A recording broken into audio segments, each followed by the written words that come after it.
All right, so we're on the inside now, and I'm going to give you, as I promised you in the last video, the 7 ways that I buy property and make lots of money.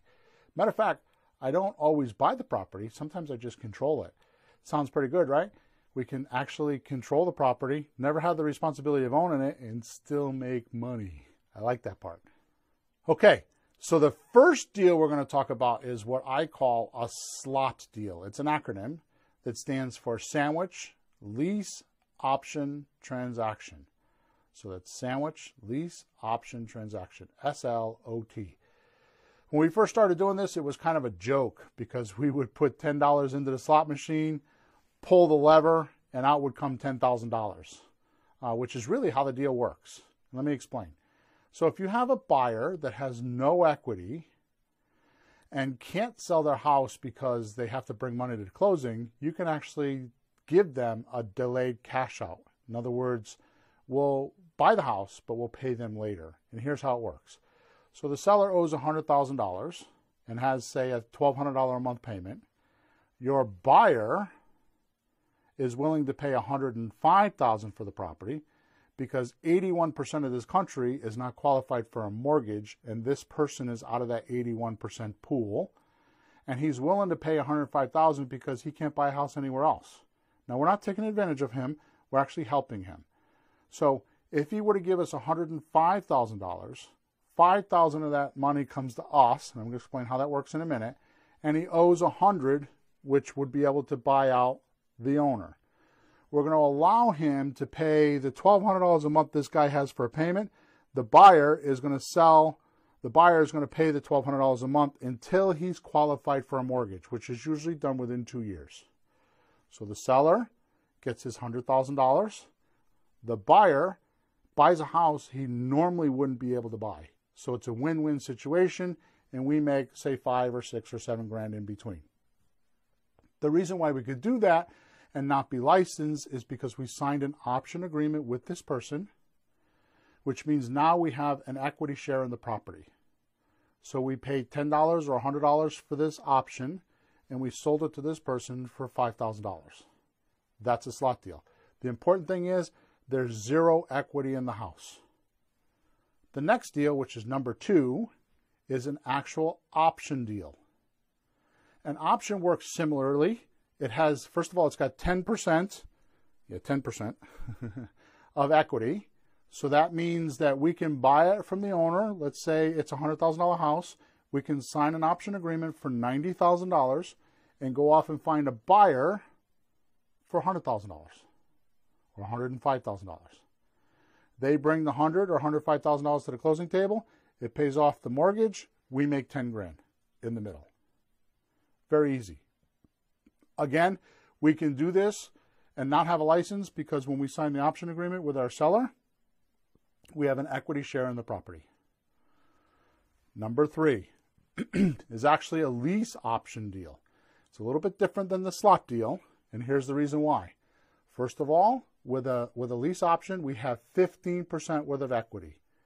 So when we sign this agreement with the seller, it's worth $100,000. We sign it for $85,000 or thereabouts. We bring it to our buyer and sell it to him for $100,000. So there's $15,000 worth of equity. Plus, if the seller has a $1,200 a month payment, we could probably rent to our buyer for, say, $1,500. So we make $300 a month. Okay? That's why it's different than a lease option, than a slot deal. The lease option is different than a slot deal because with a slot deal, you're taking the buyer and seller, putting them together, and you're making your down payment money, and then you leave the deal, and they just keep doing business with one another. With a lease option deal, you have a lease option agreement between the seller and you, is one agreement, and then you have a second agreement between you and the buyer. The first agreement's for $15,000, $1,200 a month. The second agreement's for $100,000, $1,500 a month. So you got money in between. That's why you want to stay in the deal. The only time you ever stay in a deal is when you're making money. Money now, money monthly, money later. That's how you think about deals. Am I making money now? Am I making money monthly? Am I making money later? Every time you buy a deal, you want to make sure that you have equity the day you bought it, or you can create equity the day you bought it. Like a slot deal, you create the equity. With an option deal, you got 10% equity. With a lease option deal, you got 15% equity. And it just keeps going down the line. You always want to make sure you have equity in a deal. But always ask yourself, do I have money now, money monthly, money later? And when you get all three, you have a nice deal. Number 4. Number 4 is what we call getting the deed or subject to. What that means is, first of all, it's got 20% equity. So you want to make sure that if you're buying a $200,000 house, you pay no more than $160,000. Or if you're buying a $100,000 house, you're paying no more than $80,000. Okay? So what happens is the owner is more interested in debt relief or getting rid of the payments and getting the pressure off of them and getting rid of the house than they are any kind of risk. That's what we call a motivated seller. So what happens is they actually deed you the house. The mortgage stays in their name. Okay, I could feel it. You're wondering, why would somebody do that? Well, here's the reason why. They're motivated, number 1. Number 2, it's actually very safe for them because if the deed's in my name, that means I'm responsible for the house. I got to pay the taxes. I got to pay the insurance. I got to pay the mortgage payment. If I don't, the first thing the bank's going to do before they foreclose is they're going to do a title search. And they're going to realize that the loan's in the seller's name, the deed is in my name. They're going to sue both of us to get their title back in a foreclosure if I don't pay. Most of the time, I have deeper pockets than the person I'm buying from. Most of the time. So I don't want to be in that position. So I'm not going to let that happen, number 1. Number 2, if it did happen, we're both protected because we're going to court together. So it's not like I stole their house or did something wrong, anything like that. Okay? But it is a beautiful strategy to buy houses left, right, and center. I bought a lot of houses. The first 30, 40, 50 houses I bought was exactly like that. I went out the first year I was in business, and I did these deals, and they were simple to do. I did all my own paperwork. Nowadays, it's a little bit different, but it's not hard to do. Somebody can actually deed the house to you and not worry about the underlying mortgage. Now, the last thing I want to cover on the subject to deal is, does it trigger a due on sale clause? Which means if the bank finds out that the title was transferred, the bank could say, I want all my money. That's a due on sale clause. What I do to prevent that is when they deed me the house, we actually deed it into a trust. So it looks like we are doing financial planning or estate planning for the seller. And the bank never questions it. I've been doing this for 10 or 12 years. I've never had a problem. I have a lot of friends that do it. I've never heard of a due on sale clause being triggered. However, it is a thing and it can happen. The way I handle it is through trusts. And that makes the deal nice and smooth. So now we're at number 5, which is rehab retail. And that deal, that means we have at least 30% worth of equity. Okay? So what we're going to do is we're going to make sure that this deal has a little cushion in it. Now, I'm not going to go into a lot of how to do rehab retail because all you need to do is watch A&E or one of those other TV shows that talk about it all the time, and they preach it very well. They show you how it's done. I don't have to spend a lot of time doing that. I will tell you that you don't need money if you have a good network, which I can show you how to do.